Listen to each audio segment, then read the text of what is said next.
As you can see down there's the white, which is the reverse, and the black, which is everything else. The black is what gives out.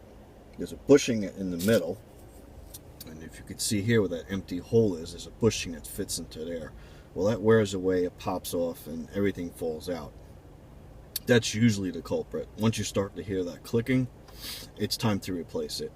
I ignored it, and I waited till the end until I got stuck.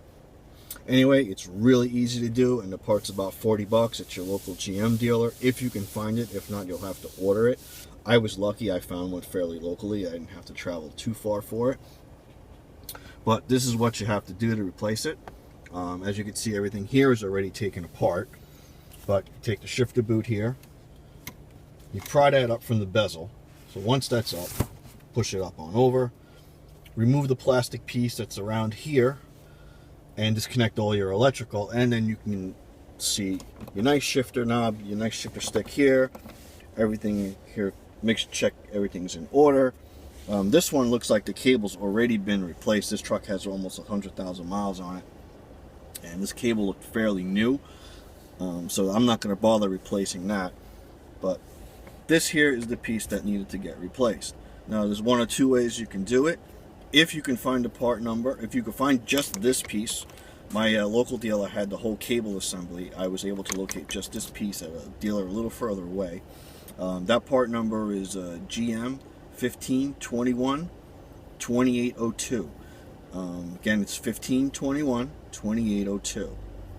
That's usually the only piece you need to replace. If you can see it, I don't know if you can see the whole thing. There you go. That's the whole thing. And right down there in the bottom, you see that little silver circle. That's the ball from the bottom of the shifter that goes into this piece. It just snaps in. It's fairly easy.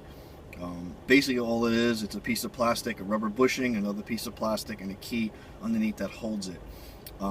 We've had some extreme cold up here on Long Island in the last 2 weeks, and I think the plastic, it just got fatigued, and it just cracked for the 2 weeks we had below zero weather.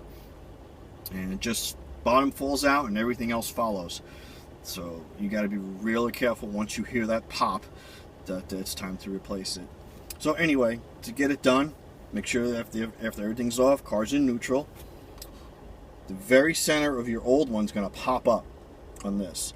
I took mine, I flipped it over, being it was already disconnected from the stick, and I just pushed the lock straight up. As you can see here, this piece here in the center comes up and locks around the cable threads. This is the actual cable adjuster. We can turn it, make it less or more. That pushes up, it'll disconnect from the cable, and then you can just slide it right out. You want to note how many threads are showing. It's a little yellow, whitish yellow piece that sticks through in the center there. Note how many threads are showing. This way you don't have to go crazy readjusting it. I knew I had 2 threads, so that's where I left it, and that's where I locked it in. So after you get the old one out, slide the new one in over it. Locate how many threads that you had, and just push this key down. It snaps it right on.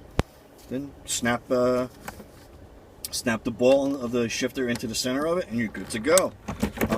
It took me about an hour to do the research and about 15 minutes to actually replace the part.